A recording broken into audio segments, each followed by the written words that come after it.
نحمده ونصلي على رسوله الكريم اما بعد فاعوذ باللہ من الشیطان الرجیم بسم اللہ الرحمن الرحیم۔ آج میرا آپ سے سوال یہ کہ کیا آپ کو معلوم ہے کہ وہ کون کون سے کام ہیں، وہ کون کون سے طریقے ہیں، وہ کون کون سے انداز ہیں جن کے ذریعے آپ جلد اللہ تعالیٰ کے قریب ہو سکتے ہیں، یا جو آپ کو اللہ تعالیٰ کے قریب کرنے والے ہیں۔ کیونکہ آپ سے ایک بات میں نے کہی تھی اور اس کو آپ ایک کی پوائنٹ بنا لیجئے کہ ہمیں سالوں کا نہیں، مہینوں کا نہیں، ہفتوں کا نہیں، گھنٹوں کا نہیں، لمحوں کا استعمال جاننا ہے۔ ٹھیک ہے نا؟ یہ ایک کی سٹیٹمنٹ ہے ٹائم مینجمنٹ میں، ہمیں لمحوں کو استعمال کرنے کا سلیقہ سیکھنا ہے۔ اور پھر میں نے ایک اور بات کہی تھی آپ کو کہ صرف استعمال نہیں بلکہ بہترین استعمال سیکھنا ہے، اور بہترین استعمال کے لیے ہمیں پھر بہترین کام آنے چاہیے، معلوم ہونے چاہیے کہ بہترین کام کون سے۔ تو یہاں چند ایک مثالیں آپ کو دوں گی کہ وہ کون لوگ تھے جنہوں نے اللہ کا قرب پانے کے لیے اپنی زندگیاں بہترین طریقے پر آرگنائز کر لیں، جس سے وہ اپنے وقت سے بھرپور فائدہ اٹھا کے گئے۔ ایک بزرگ کہتے ہیں اگر ایک دن میں اپنے کسی ذکر میں کوئی کمی کر دوں تو پھر ممکن نہیں کہ اگلے دن اس کمی کو پورا کر سکوں، کیونکہ اس دن کا نامہ اعمال اس چیز کے بغیر چلا گیا، خالی۔ اس بات کو سمجھنے کے لیے آپ یوں کر سکتے ہیں کہ ہمارا ہر دن ایک خالی صفحہ ہے ہماری ڈائری کا جو روزانہ ہمیں ملتا ہے۔ گویا ہر روز صبح سب کو ایک خالی پیپر مل جاتا ہے شام تک کے لیے یا اگلی صبح تک کے لیے، جو اس کے اعمال نامے کا کاغذ ہے۔ ہر روز کی طرح مثلاً آج بھی آپ کو آپ کے اعمال نامے کا کاغذ ملا ہوا ہے، جس پر صبح سے لے کر رات تک کے آپ کے سارے کام ریکارڈ ہوتے ہیں، کیا کیا آپ نے سب لکھا جاتا ہے۔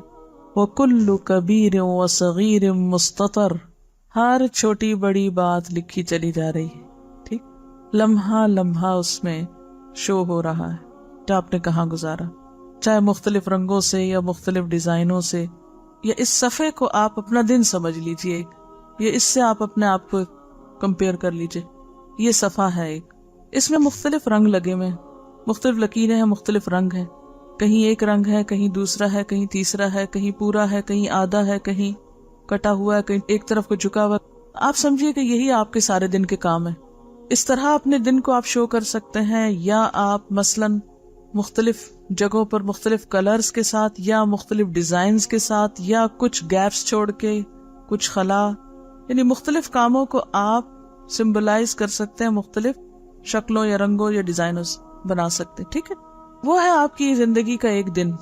اور جو آپ میں سے آرٹسٹ ہیں وہ اسکیچ بھی کر سکتے ہیں، ٹھیک ہے، اسکیچ کر سکتے ہیں آپ۔ ہر ایک کے اوپر یہ اسائنمنٹ لازم نہیں، لیکن آپ میں سے جن کو اللہ نے صلاحیت دی ہے، میں ان سے ریکویسٹ کروں گی کہ وہ دوسروں کو سمجھانے کے لیے کوئی ایسا ایک ماڈل تیار کر لیں، ایک دن کا نقشہ بنائیں، کس میں ایک دن میں ہم جو کچھ کرتے ہیں اس کو مختلف رنگوں سے صرف شو کریں۔ کہیں کالا رنگ لگائیں برے اعمال کے لیے مثلاً، کہیں گرین رنگ لگائیں اپنے معمولات کے لیے، کہیں نمازوں کو شو کریں، کہیں عبادت کو شو کریں، کہیں حقوق العباد کو شو کریں، کہیں اپنے پڑھائی کو، اور ہر ایک کے جیسے رولز ہیں اس کے مطابق اس کے جو گولز ہیں، ایک ڈیلی گولز کی جو لسٹ ہے آپ کی، اس کو آپ شو کر سکتے ہیں۔ اب دیکھیے کہ جب تک ہم اپنے اہداف مقرر نہیں کرتے، اپنے گولز متعین نہیں کرتے، اس وقت تک ہمارے اوقات یا ہمارا ٹائم ایٹ رسک ہے، نقصان پر ہے۔ جلد از جلد اپنے فرائض اور اپنی ذمہ داریوں کی لسٹ بنا کر سامنے رکھ لیں کہ مرنے سے پہلے کیا کیا کر لینا چاہیے آپ کو، کون کون سے قرضے چکا دینے چاہیے، کون کون سے حق ادا کر دینے چاہیے، کون کون سے فرائض پورے کر لینے چاہیے۔ اور بائی دا وے، وقت کون سا ہے وہ موت کا، کیا ٹائم ہے، ٹائم لمٹ کیا آپ کے پاس، لمحے کا نہیں پتا، اس لیے اس میں تاخیر نہیں ہونی چاہیے۔ وَلْتَنْظُرْ نَفْسٌ مَا قَدَّمَتْ لِغَدٍ، ہر شخص کو اپنا آپ حساب کرنا ہے، کیا ٹاسک ہے میرے، کیا اسائنمنٹس ہیں میری، کیا ذمہ داریاں ہیں میری، کیا فرائض ہیں میرے، کیا امنگیں ہیں، کیا آرزویں ہیں، کیا گولز ہیں، اہداف ہیں، زندگی میں کیا کرنا چاہتی ہوں۔ تو سب سے پہلے تو قرض اور فرض کی لسٹ بنائیے، مجھ پہ فرض کیا ہے، مجھ پہ قرض کیا ہے، یعنی ذمہ داری کیا ہے۔ پھر اس کے بعد آپ مزید کیا چاہتے ہیں، خواہشات کی لسٹ بنا لیں، امنگیں، آرزویں، ٹھیک ہے نا، ان کی آپ لسٹ بنا لیں۔ اچھا، پھر کچھ چیزیں تو سالوں میں ہوگی، ٹھیک، مثلا عبداللہ بسفر ایک بہت اچھے قاری ہیں، ان سے کسی نے پوچھا کہ تم کیا کرنا چاہتے ہو زندگی میں، جیسے ہمارے یہاں بچے کہتے ہیں ہم پائلٹ بنیں گے، کوئی ڈاکٹر بنیں گے، تو ان سے کسی نے پوچھا کہ تم کیا کرو گے، تو ان کا میں اپنی زندگی میں 1 ملین لوگ حافظ بناؤں گا۔ ملین جو 10 لاکھ ہوتے ہیں۔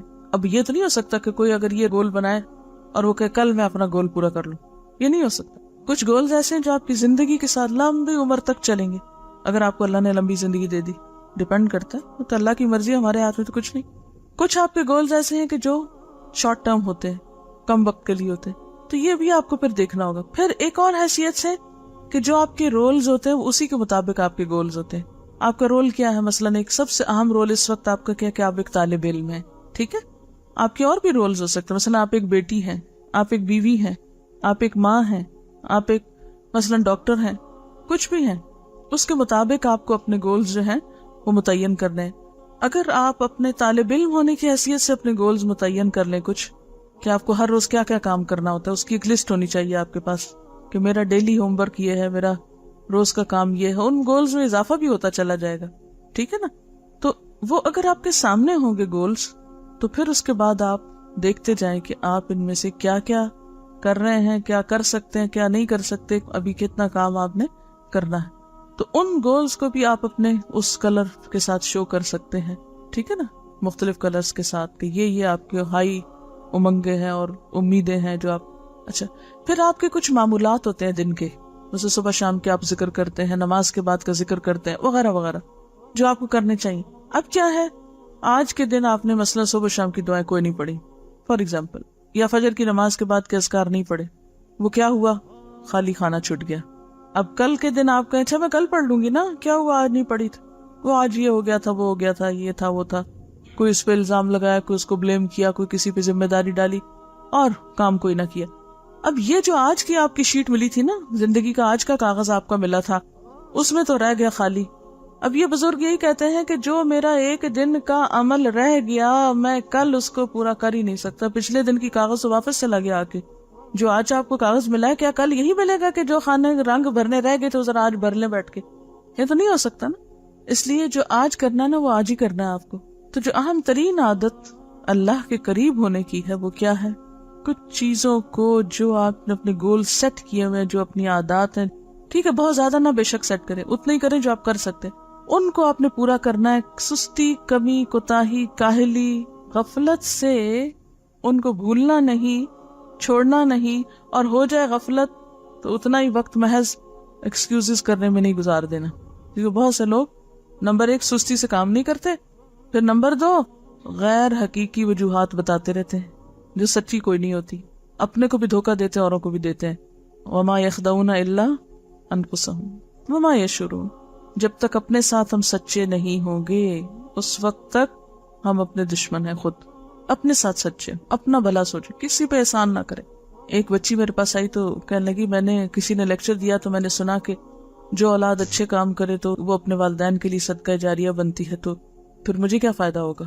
اگر میرے کاموں کا فائدہ میرے ماں باپ کو ہی ہونا ہے تو میرا کیا فائدہ؟ میں نہیں کرتی۔ تو ہو سکتا ہے آپ بھی یہ سوچ رہے ہوں، ہم کیوں اچھے بنے اگر ہمارے ماں باپ کو فائدہ ہونا ہے ہم سے؟ وَمَنْ جَاهَدَ فَإِنَّمَا يُجَاهِدُ لِنَفْسِهِ۔ سب سے پہلا فائدہ آپ کو خود ہوتا ہے، باقی کسی کو بعد میں ہوتا ہے۔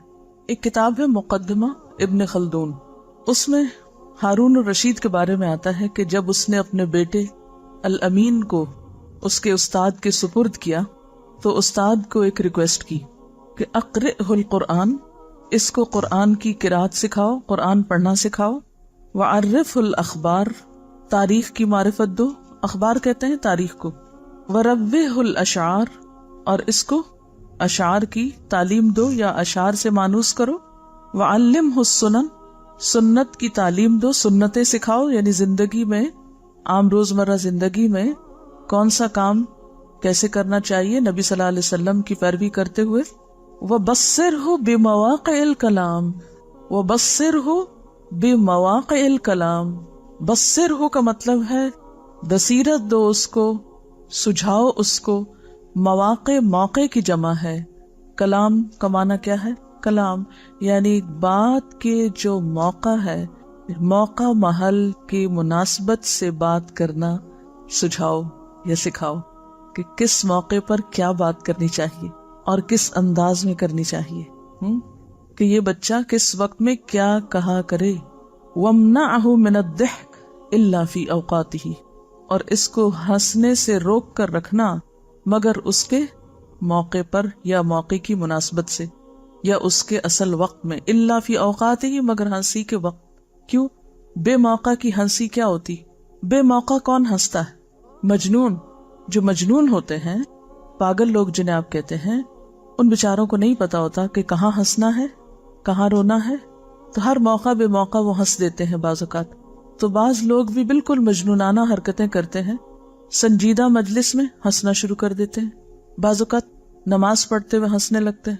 عموماً آپ نے بچوں کو دیکھا ہوگا کہ نماز میں کھڑے ہوتے ہیں اور ساتھ ہی ہنسنا شروع کر دیتے. ایک ہنستا اور سارے بچے اگر کٹھے نماز پڑھے سب ہنسنا شروع کر دیتے. اب ان کو آپ کیا کہہ کے معاف کر دیتے ہیں؟ بچے ہیں. لیکن بڑوں کو تو نہیں معاف کیا جا سکتا نا. اور اگر کوئی ایسی حرکتیں کرتا ہے تو اس کا مطلب ہے کہ اس کے اندر ادب نہیں، اخلاق نہیں، تمیز نہیں، اس کی تربیت ہی نہیں ہوئی. ٹھیک ہے، یعنی ہنسنا منع نہیں ہے، لیکن اس وقت ہنسنا جب ہنسنے کا موقع نہ ہو، یا بے موقع ہنسنا، وہ درست نہیں ہے. اسی طرح بے موقع کی بات حماقت ہے. مثلا موضوع کوئی چل رہا ہے، بات کوئی ہو رہی ہے، اور ایک شخص اٹھ کے بالکل irrelevant بات کرتا ہے، غیر موضوع، غیر مناسب، غیر متعلق، جس کو آپ کہیں گے، کیا کہیں گے آپ اس کو؟ کہ اس کے دماغ درست ہے؟ بات کس کی ہو رہی ہے اور یہ اس میں کیا کہہ رہا ہے؟ ایسا شخص کون ہوتا ہے؟ غیر حاضر دماغ. ناسمجھی کی علامتیں ہیں نا یہ. تو یہ سمجھداری پیدا کرنی ہوتی ہے، یہ تربیت سے آتی ہے، اور اس کے لیے یا تو ماں باپ تربیت کرتے ہیں یا پھر استادوں کا فرض ہے کہ وہ تربیت کریں اپنے طالب علموں کی، اپنے شاگردوں کی. لیکن والدین کو تو وقت ہی نہیں ہے. جن کے پاس کھانے کو نہیں، ان کے پاس یہ عذر ہے کہ ہم کیا کریں، بچوں کے لیے اگر کمائے نہیں تو ان کو بھوکا مارے. جن کے پاس زیادہ ہے، وہ زیادہ کی وجہ سے اتنے مشغول ہیں کہ ان کو اپنے انٹرٹینمنٹ اور اپنے مصروفیات سے وقت نہیں، لہذا نسلوں پہ نسلیں بگاڑ کا شکار ہیں. اور پھر اسکولوں کا مقصد تعلیم دینا تو رہ گیا ہے، تربیت شاید ان کی ذمہ داری میں سے نہیں. تو ایسے میں قرآن پڑھنے پڑھانے والے اگر اس گیپ کو فل کریں اور اس فریضے کو ادا کریں تو تبھی اسلام کا کوئی عملی نمونہ سامنے آئے گا. ورنہ اگر ہم بھی بے سوچی سمجھی باتیں اور بغیر موقع کے کام کرتے رہے تو ہماری زندگی بھی ضائع ہونے کا امکان ہے. ٹھیک ہے، وقت کے صحیح استعمال میں ایک تو یہی اہم ترین بات ہے کہ جس کام کے لیے جو وقت مقرر کیا گیا ہو اس کام کو اس وقت کے اندر کرنا. اور اس کی تربیت اور ٹریننگ ہمیں اللہ سبحانہ وتعالی نے دی ہے نمازوں کے ذریعے. اور ہمارے سہل پسند نفسوں پر سب سے بھاری کیا ہے؟ نماز. اور نماز نہ پڑھنے والے، خیر ان کے لیے تو پھر اوقات کی پابندی کوئی اہمیت ہی نہیں رکھتی. لیکن عموماً یہ دیکھا گیا ہے کہ جو نماز پڑھنے والے بھی ہیں وہ بھی ایک بہت بڑی مشکل کا شکار ہیں. اور وہ کیا ہے؟ افضل وقت یا وقت کے اندر نماز پڑھنا. عموماً اس کا اہتمام نہیں ہوتا. اور یہ کس کی صفت بتائی گئی؟ سستی کے مارے نماز پڑھنا اور نماز میں اللہ کو یاد نہ کرنا، ادھر ادھر کی باتیں سوچتے رہنا. منافقین کی، ان المنافقین یخادعون اللہ وہو خادعہم، بے شک منافق اللہ کو دھوکہ دیتے ہیں. یہ جو ٹال مٹول والی عادت ہے نا، یہ بھی ایک طرح سے چیٹنگ ہی ہے. وہو خادعہم، اور وہ ان کو دھوکہ دینے والا ہے. وَإِذَا قَامُوا إِلَى الصَّلَاةِ قَامُوا كُسَالَىٰ، اور جب وہ نماز کے لیے کھڑے ہوتے ہیں تو سستی کے مارے کھڑے ہوتے ہیں. یراؤن الناس، لوگوں کو دکھاوا کرتے ہیں. کام کرنے کا مقصد کچھ اور ہوتا ہے، دکھاتے کچھ اور ہے. وَلَا يَذْكُرُونَ اللَّهَ إِلَّا قَلِيلًا، اور اللہ کو بہت تھوڑا یاد کرتے ہیں. اس کا کیا تعلق ہے؟ نماز میں سستی سے کھڑے ہوتے ہیں، یعنی اللہ کو بہت کم یاد کرنے کا کیا تعلق ہے نماز میں سستی کرنے کے ساتھ؟ بات یہ ہے کہ جب وہ آتے ہی سستی کے ساتھ ہیں، پڑھتے ہی لیٹ ہیں، تو پھر اللہ کو کہاں یاد رکھیں گے اس میں؟ نماز میں اللہ تعالیٰ کو انسان اسی وقت یاد رکھ سکتا ہے جب انسان ٹائم پر نماز پڑھے، وقت لے کر پڑھے. اگر وقت ہی نہیں ہے نماز پڑھنے کا یا بہت تھوڑا وقت رہ گیا ہے تو بھلا آپ کس طرح اللہ کو یاد کر سکتے ہیں اس میں؟ پھر تو آپ کا دھیان کس کی طرف ہوگا کہ بہت تھوڑا وقت ہے، جلدی سے نماز پڑھ لوں. اسی کی تفسیر آپ صلی اللہ علیہ وسلم نے کی تھی نا کہ تلک صلاۃ المنافق، تلک صلاۃ المنافق، تلک صلاۃ المنافق، یہ منافق کی نماز ہے، یہ منافق کی نماز ہے، یہ منافق کی نماز ہے. 3 دفعہ یہ فرمایا تو پوچھا گیا کہ کون سی نماز منافق کی ہے؟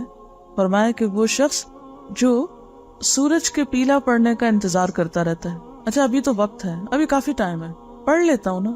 حتیٰ کہ جب غروب ہونے کے قریب ہوتا ہے وہ تو نماز کے لیے اٹھتا ہے اور 2-4 ٹھونگے مار لیتا ہے، جس طرح مرغا زمین سے دانہ چننے کے لیے ٹھونگے مارتا ہے، اور اس میں وہ اللہ کو کچھ بھی یاد نہیں کرتا. جلدی کی نماز میں پھر اللہ تعالیٰ کی یاد تو نہیں ہوتی. اور جلدی کے 2 ہی سبب ہو سکتے ہیں، جلدی نماز پڑھنے کے 2 ہی سبب ہو سکتے ہیں. ایک تو یہ کہ سستی، اور دوسرے دیر سے پڑھنا. یعنی نماز میں دل ہی نہ ہونا سستی ہے، نماز کو ایک بوجھ سمجھنا. تو جب نماز کے لیے کھڑے ہوئے تو بس جلدی سے بوجھ اتار کے پھینکا. اور دوسرے تاخیر ہو گئی تو اب جلدی پڑھنی پڑے گی. اسی لیے جو شخص اول وقت میں نماز پڑھتا ہے اس کے پاس کافی ٹائم ہوتا ہے، انف ٹائم ہوتا ہے، وہ اطمینان سے پھر نماز پڑھتا ہے، پھر اللہ کو یاد بھی کرتا ہے. اوقات کے صحیح استعمال میں اہم ترین چیز کیا ہے؟ جس کام کا جو وقت ہے اس کو اس وقت کے اندر کیا جائے، اور اس کی تربیت نماز سے شروع کی جائے. آپ سب اگر یہ چاہتے ہیں نا کہ آپ کا وقت صحیح استعمال ہو تو اس کا آغاز کیجئے نماز کو صحیح وقت پر پڑھنے سے، صحیح وقت پر پڑھنے سے. یہ الگ بات ہے کہ طویل نماز پڑھیں تو پھر آخری وقت میں آپ جا پہنچے. جیسے نبی صلی اللہ علیہ وسلم فجر کی نماز اندھیرے میں شروع کرتے تھے اور اتنی لمبی پڑھتے تھے کہ روشنی ہو جاتی تھی، وہ تو ایک الگ بات ہے. اسی طرح اگر آپ ظہر کی نماز پڑھے بغیر یہاں سے چل پڑتے ہیں، مثلا گھر جاتے ہیں، بالکل تھوڑا سا وقت بچتا ہے، مجھے بتائیے کہ آپ میں سے کتنے لوگ اطمینان سے نماز پڑھ سکتے ہیں؟ نہیں پڑھ سکتے. تو ایٹ لیسٹ آپ فرض تو سکون کے ساتھ پڑھ کے نکلا کریں، سنت گھر جا کے پڑھ لیں، کہ فرض تو پڑھ کے جائیں. اگر فرض نماز بھی، کیونکہ قیامت کے دن سب سے پہلے کس چیز کا حساب ہوگا؟ نماز کا حساب ہوگا. بہت سے لوگ باتوں میں لگے رہتے ہیں، ادھر ادھر وقت ضائع کرتے ہیں، اور پھر جب نماز کا وقت ہوتا ہے تو جلدی جلدی میں نماز پڑھ لیتے ہیں. تو وقت کے صحیح استعمال میں سب سے پہلے فرائض کو صحیح وقت پہ ادا کرنا. اسی طرح آپ دیکھیے روزہ ہے، روزے کے لیے اللہ تعالیٰ نے وقت مقرر کر رکھا ہے، رمضان کا مہینہ مقرر کر دیا. اگر یہ مقرر نہ ہوتا تو ہم میں سے کتنے لوگ تھے جو پابندی کر سکتے سال میں 1 مہینہ مسلسل روزے رکھنے کی؟ اسی سے آپ اندازہ لگائیے کہ اوقات کا مقرر کرنا کسی کام کے لیے کس قدر ضروری ہے. اور اس کے لیے آپ کو پری پلاننگ کرنی پڑے گی، یہ پری پلانڈ ہونا چاہیے. اگر آپ پلاننگ نہیں کریں گے کہ کون سا کام کب کرنا ہے تو اوقات ضائع ہوتے رہیں گے. کون سا کام کب کرنا ہے اور کب تک کر لینا ہے، مکمل کر لینا ہے. رمضان سے پہلے روزہ کتنے بھاری لگ رہے ہوتے ہیں، آتے ہیں تو پھر جاتے وقت کتنی اداسی ہوتی ہے. اٹ مینس کہ ہم کر سکتے ہوتے ہیں، لیکن اگر ہمیں پابند نہ کیا جاتا نا، ہم پہ فرض نہ ڈالا جاتا، تو شاید ہم کہتے ہم تھک گئے ہیں، 1 دن چھوڑ کے 1 دن رکھ لیتے ہیں، پھر 1 دن چھوڑ کے 1 دن کرتے کرتے 2 مہینے ہو جاتے، نہ یہ کام کر پاتے نہ وہ کر پاتے. اسی لیے منافقین کے بارے میں کیا کہا گیا؟ مذبذبین بین ذالک لا الہ الا ولا الہ الا. منافقین کی ایک اور کوالٹی کیا بتائی گئی؟ کہ وہ مذبذب، ڈاواں ڈول رہتے ہیں تذبذب میں، نہ ادھر کے نہ ادھر کے. تو جو شخص بھی اس طرح زندگی گزارے کہ اس کی زندگی تذبذب میں ہو، نہ ادھر کا ہو نہ ادھر کا، وہ کس کام میں ایکسل کرے گا؟ وہ کس چیز میں ایکسل کرے گا؟ کس چیز میں وہ آگے جائے گا؟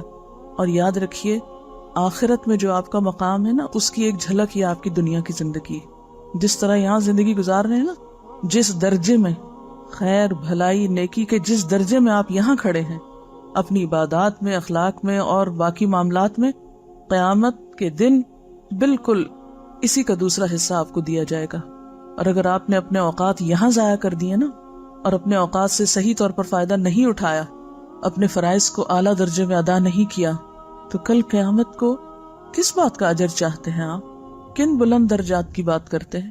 جب کرنے کا وقت تھا اس وقت تو کچھ اور کرتے رہے، جب نیکی کے کام کرنے کا وقت تھا اس وقت میں تو ادھر ادھر کے شغل کرتے رہے.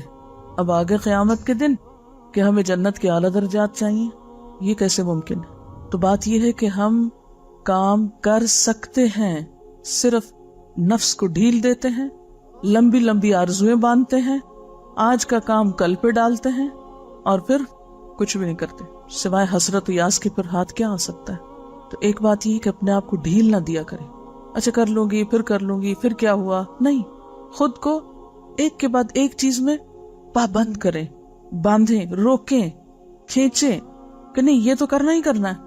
مثلا بچوں کے ساتھ آپ دیکھیں کہ مائیں کتنی جد و جہد کرتی، ان کو جی چاہتا ہوم ورک کرنے، کتنے بچے ہیں جو خود آ کے خوشی سے اپنے کرسی میں سے بیٹھ کے ہوم ورک کرتے ہیں، پکڑ پکڑ کے، کھینچ کھینچ کے، اور پھر جب عادت ہو جاتی ہے تو اگلے سالوں میں کیا ہوتا ہے، پھر کہنا نہیں پڑتا۔ تو کوئی بھی اچھا کام ہو، نیکی کا کام ہو، خیر اور بھلائی کا کام ہو، شروع میں آپ کہیں گے نہیں یہ تو ہو ہی نہیں سکتا، میرے لیے تو ناممکن ہے، میں نہیں یہ کر سکتی، میرے بس میں نہیں ہے۔ لیکن اگر آپ واقعی ارادہ کر لیں تو سب کچھ بس میں ہو سکتا ہے، کر سکتے ہیں اور کر جائیں گے۔ اور یہ کام آپ کو اپنے لیے خود ہی کرنا پڑے گا۔ اس کے لیے آپ اپنے نیکی کے کام، خیر اور بھلائی کے کاموں میں اوپر جانے کے لیے ٹارگٹ رکھا کریں۔ کیسے؟ مثلاً آپ اس کو ایک پہاڑ کے اوپر چڑھنے سے تعبیر کریں یا اس سے تشبیہ دیں۔ آپ اپنے ٹارگٹ رکھیں، اچھا مجھے اتنی دیر میں یہاں تک پہنچ جانا چاہیے۔ جیسے کبھی آپ اگر سفر کر رہے ہوں، مثلاً گاڑی پہ اگر سفر کر رہے ہوں اور آپ نے نوٹ کیا ہوگا کہ آپ سوچتے اچھا کتنے مائل ہو گیا سفر، اتنے مائل، اچھا اتنا باقی، مائل سٹون پہ آ بھی جاتا ہے نا کتنا باقی، کہتے میرا خیال ہے کہ 1 گھنٹہ لگ جائے گا۔ اور عموماً سفر میں ایسی گفتگویں کرتے ہیں نا، بس 1 گھنٹے کی بات ہے پہنچ جائیں گے۔ اور میرا خیال ہے شاید ہی کوئی شخص ایسا ہو جو سفر کرتے ہوئے، اچھا چھوڑیے باقی جو گھر سے آتے جاتے ہیں روز، تو ہو سکتا ہے کچھ لوگوں کی عادت یہ کہ بار بار اپنی گھڑی یا گاڑی کی گھڑی دیکھتے رہتے ہیں، اچھا کتنے منٹ ہو گئے اور کتنا رہ گیا، آدھا ہو گیا یا کوارٹر ہو گیا یا کتنا ہو گیا، دیکھتے ہیں نا، ایک ٹارگٹ ہوتا ہے اتنی دیر میں ہم پہنچ جائیں گے۔ یہ تو آپ بندھے ہوئے ہیں نا، تو اس لیے بس اس میں آپ خود سوچتے رہتے ہیں۔ کچھ چیزوں کے ٹارگٹ آپ خود سیٹ کیا کریں، سامنے گولز رکھے کریں اپنے، اتنے دنوں میں اتنے وقت میں یہ کام مجھے کر لینا ہے اور میں کر لوں گی، ہو جائے گا، کیوں نہیں ہوگا، ہو سکتا ہے۔ انڈر ایسٹیمیٹ نہیں کیا کرے، اور اگر نہ ہونے کا ڈر ہو تو اللہ سے دعا کیا کرے کہ اللہ تعالیٰ اوقات میں برکت پیدا کر دے۔ اچھا تو بات میں یہ کر رہی تھی کہ ایک دم سے بڑے بڑے ہائی ہوپس اور ہائی گولز نہ بھی رکھیں، اگر تو چھوٹے چھوٹے رکھا کریں۔ جب 1 تک پہنچ جائیں تو اس سے کیا ہوگا، ایک سینس آف اچیومنٹ ہوگی نا، کانفیڈنس ڈیولپ ہوگا، پھر اس کے بعد ایک اگلا اور رکھ لیں، پھر اگلا، پھر اگلا، اگلا کرتے کرتے آپ وہاں تک پہنچ جائیں گے۔ اگر آج آپ دنیا میں جنت الفردوس کو اپنا گول بناتے ہیں، جیسا کہ بنانے کو کہا گیا ہے، آپ صلی اللہ علیہ وسلم نے فرمایا کہ جب تم اللہ سے مانگو تو کیا مانگو، جنت الفردوس مانگو، کیونکہ وہ جنت کا اعلیٰ ترین حصہ ہے۔ اچھا ہم کبھی کسی کو کہیں یا کوئی ہم سے کہے تو ہم کیا کہتے ہیں، میں تو اس قابل ہوئی نہیں کہ وہاں پہنچ جاؤں، اس لیے کچھ کرنے کی ضرورت ہی کیا، میرے تو بس میں نہیں، پہلے سے ہی سوچ لیتے ہیں یہ نہیں ہو سکتا، یہ بس خیال ہے۔ تو جو شخص اپنے کاموں کی ابتدائی مایوسی سے کرتا ہے، اس سے پھر کس چیز کی توقع رکھی جا سکتی؟ صحابہ کرام اس سے برعکس سوچتے تھے، وہ جنت کو پانے کی سچی طلب اور تڑپ رکھتے تھے، اور واقعی وہ سمجھتے تھے کہ ایسا ہو سکتا ہے، اور اس کے لیے وہ ہر چیز چھوڑنے کو تیار ہو جاتے تھے، جان ہو، مال ہو، کچھ بھی چھوڑنے کو۔ اب دیکھیں نا، جو پہاڑ کی چوٹی پہ چڑھنا چاہتا ہے وہ زمین چھوڑے گا نا، جہاں کھڑا وہ چھوڑے گا نا، وہ چھوڑ کے اوپر پہنچے گا نا۔ تو کچھ پانے کے لیے کچھ دینا تو پڑتا ہے۔ پھر آپ یہ دیکھیں کہ ملے گا کیا اور چھوڑ کیا رہے ہیں، کس کی قیمت زیادہ ہے؟ جس کی زیادہ ہے اس کو لے لیں، اور جس کی تھوڑی ہے اس کو چھوڑ دیں، اس کی قربانی کر لیں۔ اچھا اس کو ایک اور چھوٹی سی مثال سے سمجھیں۔ مثلاً عبداللہ بن عبد الملک کہتے ہیں کہ ہم اپنے والد کے ساتھ جب سفر کر رہے ہوتے تھے تو ہمارے والد ہم سے کہتے، سبحوا حتی تأتوا تلک الشجرہ، اچھا تم سب بچوں تسبیح کرو جب تک وہ درخت آ جائے۔ یعنی سفر کر رہے ہیں، پہلے تو وہ اونٹوں اور گھوڑوں وغیرہ پہ سفر ہوتا تھا، تو صحرا میں دور دور درخت نظر آتے تھے، وہ گھنے درخت بہت زیادہ تو نہیں تھے عرب کے ملک میں، ایک جگہ سے چل رہے وہ دور ایک درخت نظر آ رہا ہے، تو بچوں کو کام لگا دیتے، جب تک وہ درخت آتا ہے تم تسبیح کرنا شروع کر دو۔ وہ کہتے ہم کرتے جاتے، فنسبح حتی نأتیہا، کہتے جب ہم اس پہ پہنچ جاتے تو اگلا کوئی درخت دکھا دیتے۔ اچھا کبروا حتی تأتوا تلک الشجرہ، اللہ اکبر پڑھتے رہو جب تک وہ درخت آ جائے۔ اچھا وہ ہم پڑھتے رہتے، اور پھر جب اس پہ پہنچتے تو کچھ اور ٹارگٹ دے دیتے، اس پہ پہنچتے کچھ اور دے دیتے، اور اس طرح سفر بھی ختم ہو جاتا، دلچسپ ہو جاتا، اور اس کے ساتھ ساتھ نیکیاں بھی ملتی، وہ وقت کا کتنا بہترین استعمال ہوتا۔ اچھا یہاں ان کی ایک حکمت ہے نا، کہ اگر بچوں کو کہتے دیکھو آدھا گھنٹہ تو تم تسبیح کرو اور آدھا گھنٹہ تکبیر پڑھو اور آدھا گھنٹہ فلاں کرو اور آدھا گھنٹہ وہ، تھوڑی دیر میں بچے بھول جاتے۔ اب جب وہ نصب العین سامنے آ گیا کہ وہاں تک پہنچتے ہوئے یہ کام کرنا ہے، تو ایک پلاننگ ہے نا۔ اچھا مثلاً ہم نے آپ کے ساتھ ایک پلاننگ کی ہوئی ہے، اس کے لیے کیا ہے، وہ لیسنز کو ڈے وائز الگ الگ کیا ہوا کہ اس دن اتنا ہو جانا چاہیے۔ اب بعض اوقات کیا ہوتا ہے، وہ سسٹم خراب ہو سکتا ہے اور آپ کا ٹارگٹ جو ہے وہ پورا نہیں ہو سکتا، تو اب یہ تو نہیں ہم کر سکتے کہ اس کو چھوڑ دیں کہ آج کا ٹارگٹ نہیں پورا تو چھوڑ دیتے، نہیں، اس کو اگلے دن زیادہ کام کر کے پورا کر لیں، اور جو ایک ڈیڈ لائن ہے وہاں تک اس کو مکمل کریں. باقی بہت سی بیچ میں ایسی چیزیں آ جاتی ہیں جو مرضی کے خلاف ہوتی. انسان کو مشین نہیں، مشین بھی ہو تو مشینیں بھی خراب ہوتی ہیں، ٹھیک ہے نا، مشینیں بھی خراب ہو جاتی ہیں. انسان کے ساتھ بیماری بھی ہے، مسائل بھی ہیں، بہت سی چیزیں لگی ہوئی ہیں، لیکن ان میں سے کسی بھی چیز کو اپنے راستے میں رکاوٹ نہیں بننے دینا چاہیے کہ اچھا اب یہ ہو گیا تو اب سب بیٹھ جاؤ، سب کام چھوڑ. ہم تو انتظار میں رہتے ہیں کہ کوئی ایسی ایمرجنسی ہو، خدا نخواستہ کوئی چیز ہو تو ہم ذرا آرام کر لیں، خوش ہو جائیں کہ شکر ہے کام نہیں کرنا پڑا. نہیں، اپنے ٹارگٹ مقرر کریں اور چھوٹے چھوٹے رکھتے جائیں. جب اس کو اچیو کر لیں تو اگلے پہ، اگلے سے اگلے پہ، اگلے سے اگلے پہ، تو انشاءاللہ آپ اس طرح اپنے اوقات کو صحیح طور پر استعمال کریں. آپ دیکھیں کہ اللہ تعالیٰ سارا سال ہم سے پابندی کراتے ہیں چھوٹے یونٹ میں، یعنی دن کے 5 حصوں میں 5 نمازیں پڑھوا کر، پھر سال میں روزے رکھوا کے، پھر اسی طرح زکوٰۃ، پھر اسی طرح حج. سب ٹائم کے ساتھ بندھے ہوئے ہیں نا. تو اپنے کاموں کو، جس سے پہلے بھی میں نے کہا تھا، اپنے کاموں کو اوقات کے ساتھ باندھ دیں. بہت سے لوگ اپنا کافی وقت صرف اس میں ضائع کرتے رہتے ہیں کہ وہ اپنی مصروفیات کی کہانی سناتے رہیں. کچھ لوگوں کی عادت ہوتی ہے ہر وقت اپنی مصروفیات کی کہانی سناتے رہتے ہیں. تھوڑا سا کام کر لیتے ہیں، پھر اگلے وقت میں اس قصے کو دہراتے ہیں. اچھا پہلے میں نے یہ کیا، پھر یہ کیا، پھر یوں ہوا، پھر وہ آیا، پھر وہ گیا، پھر وہ رودات سنا کے پھر اگلا کوئی کام شروع کرتے ہیں. بولا اس کا کیا مقصد ہے؟ پھر جو کوئی کام نہیں کرتے، گلٹ ہوتی ہے اندر، پھر اس کا تذکرہ کرتے رہتے ہیں. کوئی پوچھے نہ پوچھے دہرائے چلے جاتے ہیں قصہ. اپنا وقت بھی ضائع کرتے ہیں، دوسرے کو بھی سنا کے بور کرتے ہیں. تو یہ جو زبان کی حفاظت ہے لغویات سے، بیکار گفتگو سے، اس سے خاص طور پر بچنے کی کوشش کریں. اپنی گفتگو کا اگر آپ حساب کرنے لگیں گے نا، تو انشاءاللہ تعالیٰ آپ کے وقت کا بہت سا حصہ جو ہے وہ بہت اچھے کاموں میں استعمال ہونے لگے گا. بہت سے لوگ زبان کی حفاظت سے مراد صرف یہ لیتے ہیں کہ جھوٹ نہ بولو، چغلی نہ کرو. وہ تو ہے ہی، وہ تو نہیں کرنی چاہیے، لیکن جو بہت کثرت کلام جو ہے یہ درست نہیں. اللہ تعالیٰ کو جو چیزیں ناپسند ہیں ان میں مال کا ضائع کرنا اور کیل و کال. قیل و کال کیا ہے؟ کہا گیا اور اس نے کہا، وہ یہ کہہ رہا تھا، یہ کہہ رہی تھی، فلاں نے یہ کہا، فلاں کا یہ قول ہے، فلاں نے یہ فرمایا، بس اسی قسم کی باتیں. تو اگر آپ اپنی گفتگو کا حساب انشاءاللہ رکھیں گے کہ زائد ضرورت نہ بولیں، اور اس کے لیے بھی ٹارگٹ رکھیں. جیسے میں نے اگلے مہینے کا رکھا ہوا ہے کہ میں اپنی گفتگو میں مزید کمی کروں گی. یہ چونکہ میرا اپنا ایک ٹارگٹ ہے تو آپ کو ایک راز فاش کر رہی ہوں، اور اس کے لیے خصوصی دعائیں کرنی ہے میں نے کہ یا اللہ میری گفتگو میں صرف وہ بچے جو واقعی ضرورت ہے، اور زائد ضرورت کلام کی عادت مجھ سے چھڑا دے. کلاس میں تو چلے ٹھیک ہے، سکھانے کے لیے بولنا تو ہے، لیکن اپنا حساب خود کرنا چاہیے نا. اور ایک مشکل یہ بھی ہے، مجھے ریسنٹلی اس کا بہت زیادہ احساس ہو رہا ہے کہ کہتے ہیں نا، لقمان حکیم سے کسی نے پوچھا تھا حکمت کہاں سے سیکھی، تو اس نے کہا احمقوں سے. تو بعض اوقات انسان دوسروں کی گفتگو سے یہ سیکھتا ہے کہ کس شخص کی گفتگو میں کتنا ایسا فالتو تھا، یعنی جو آپ پہ ایک بوجھ بننے لگتا ہے. تو پھر آپ سب سے پہلے تو اپنے اندر سے وہ نکالیں. تو اس میں یہ ہے کہ جب دوسرے لوگ ایسی گفتگو کرتے ہیں جو آپ پہ بھاری ہوتی ہے، تو پھر سب سے پہلے آپ اس گفتگو کو اپنی کلام سے نکال دیں. ایک اور بات یہ ہے کہ جو انسان کی عمر زیادہ ہوتی جاتی ہے، تو آپ نے نوٹ کیا ہوگا کہ اس میں بھی شاید معلومات زیادہ جمع ہو جاتی ہیں اندر، یا معلوم نہیں کیا مشکل ہوتی ہے، تو گفتگو طوالت پکڑنے لگتی، یا پھر اپنے اوپر کنٹرول کم ہو جاتا ہے انسانوں کا. یہ بھی ایک وجہ ہوتی ہے. اس بات سے بہت ڈر لگتا ہے مجھے کہ انسان کا سیلف کنٹرول کم ہو جائے. سارے قوا کمزور ہو جاتے ہیں، حافظہ کمزور ہو جاتا ہے. اب جب حافظہ کمزور ہے، ابھی یاد ہی نہیں رہا کیا کہا، پھر وہی بات کر دی، پھر وہی کر دی، وقت تو ضائع ہوا نا.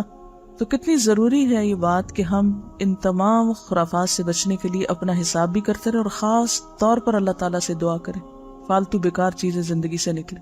ترقی یافتہ ممالک میں جو کام کے اوقات ہوتے ہیں اس میں لوگ بالکل نہیں بولتے، یعنی کام کے وقت میں نہیں بولتے. مثلاً ایک کتاب میں نے ایک واقعہ پڑھا تھا کہ ہندوستان کے کچھ لوگوں کا ایک ٹرپ جاپان گیا، تو وہاں انہیں ایک فیکٹری دکھائی گئی، اس میں لوگ کام کر رہے تھے. تو حسب عادت جو ڈیلیگیشن تھا اس نے کام کرنے والوں سے گفتگو شروع کر دی، اچھا یہ آپ کیسے بنا رہے ہیں، یہ کیا ہے، وہ کیا ہے. حالانکہ ان علاقوں میں انتظام ہوتا ہے کہ آپ فیکٹری دیکھیں خاموشی کے ساتھ، اور جو کچھ وہاں ہو رہا ہے اس سب کو ایک سکرین پر الگ سے ایکسپلین کیا جاتا ہے. وہ ہر ایک سے جا کے آن دا اسپاٹ نہیں آپ پوچھ سکتے. تو صاحب لکھتے ہیں جو اس میں شریک تھے کہ کسی نے کسی بات کا جواب نہیں دیا. ان لوگوں نے اس طرح ظاہر کیا گویا یہ بات ان سے کی نہیں جا رہی, کسی اور سے بات ہو رہی. اچھا, اب ہوا یہ کہ جب بریک ہوئی فیکٹری میں تو وہ صاحب جو ان کی بات کا جواب نہیں دے رہے تھے وہ آئے اور انہوں نے کہا کہ اصل میں ہم کام کے اوقات میں بات نہیں کرتے, کام کا وقت کام کا وقت ہے. اچھا, اس کی ٹریننگ بھی ہمیں اللہ تعالیٰ نے دی ہے. کہاں؟ نماز میں. اگر آپ نماز پہ غور کریں تو نماز اگر ہماری درست ہو جائے اور نماز کا ہم صحیح فائدہ اٹھائیں تو ہماری ساری زندگی درست ہو سکتی, سارے عمل درست ہو سکتے ہیں. اچھا, ہم لوگ اگر اپنے کام کے اوقات میں بولنا چھوڑ دیں ایٹ لیسٹ, تو آپ دیکھیں گے کہ کام بھی جلدی ختم ہو جائیں گے. ہمارے کام لمبے کیوں چلتے ہیں؟ کام ختم ہو کے کیوں نہیں دیتے؟ ہم کھانا پکا رہے ہیں یا کھانا کھا رہے ہیں یا کوئی بھی کام کر رہے ہیں تو آپ نے دیکھا ہوگا کہ وہ کام آدھے گھنٹے کا کام تھا, وہ گھنٹے سے بھی آگے نکل گئے, ہم ٹارگٹ میٹ ہی نہیں کر سکے. وہ ٹائم ٹیبل سارا ہی ڈسٹرب ہو گیا. کئی لوگ ٹائم ٹیبل بناتے ہیں اور پھر خود بھی اس کی پیروی نہیں کرتے, اس کو فالو نہیں کرتے. اب کیا ہوتا ہے کہ وہ کچھ بھی نہیں کر پاتے زندگی میں. تو اس میں اگر کام کے اوقات میں مثلاً آپ نے اگر اپنے پڑھائی کے لیے جو وقت مقرر کیا نا گھر میں, آپ اس وقت میں کسی ایسی جگہ چلے جائیں جہاں آپ پھر اس ٹائم میں بات نہ کریں کسی. اچھا, بعض لوگوں کا حال کیا ہوتا ہے, یہاں سے جاتے ہی بستہ کھول لیتے ہیں, کتاب کھول کے بیٹھ گئے, اور وہ بھی قرآن شریف. اچھا, پڑھ رہے ہیں, ساتھ اس کو کوئی انسٹرکشن دے رہے ہیں, پھر پڑھ رہے ہیں, اس کے ساتھ بات کر رہے ہیں, پھر پڑھ رہے ہیں, پھر 4-5 گھنٹے وہ بھی ساتھ ہے, وہ بھی ساتھ. گھر والے یہ امپریشن لے رہے ہیں کہ وہاں سے کام بہت زیادہ ملتا ہے اور یہ تو سارا وقت ہی کام کرتے رہتے. آپ بھلے ان سے باتیں کریں لیکن ان کو بھی سیٹسفیکشن نہیں ہوتی کہ آپ نے ان سے کوئی بات کی, اور پڑھائی بھی نہیں ہو پاتی. تو اس کے لیے آپ کیا کر سکتے ہیں کہ جاتے ہی بستہ نہیں کھولیں, آپ جائیں, جو بھی آپ کی روٹین ہے, نماز کی, آرام کی, کھانے کی, گھر والوں کو ٹائم دینے کی, گھر کے کسی کام کی, یا کچھ بھی جو بھی ہے اسے کر لیں. اور پھر آپ مثلاً مغرب تک ایک ٹارگٹ رکھیں کہ یہ ٹائم میرا ہے گھر والوں کے لیے, کھانا پکانے کے لیے, یا جو بھی آپ کے ذمہ ڈیوٹی ہے, 2 گھنٹے ہیں, 3 ہیں, 4 ہیں, جتنے بھی آپ کو ملے اس میں وہ کر لیں. اس میں آپ کتابوں کی طرف نہ جائیں. جب اس سے آپ فارغ ہو جائیں تو پھر آپ گھر والوں کو اس پر ٹرین کریں آہستہ آہستہ. اب آپ کے پڑھنے کا وقت آ گیا ہے, اب سب یہاں سے چلے جائیں یا آپ وہاں سے نکل جائیں. چاہے ایک کمرے کا گھر ہے نا, تو اس میں بھی ایک کونا فکس کریں, جگہ مقرر کریں, ٹائم مقرر کریں, اور اس ٹائم میں اپنا ٹارگٹ پورا کریں. بعض لوگ کتاب کھول کے بھی دنیا بھر کی باتیں سوچتے رہتے ہیں, پھر خیال آتا ہے اوہو, پھر شروع ہو جاتے, پھر یہ بھی وقت کا ضائع کرنا ہے. جو ٹائم مقرر کیا ہے اس کو سامنے رکھیں اور دیکھیں کہ کیا آپ کی جو ٹارگٹ تھا وہ درست تھا, کتنے منٹ میں اتنا کام ہو سکتا ہے, اسے کریں. اور اگر بیچ میں آپ بریک لینا چاہیں تو پھر اس بریک کو بھی انجوائے کریں.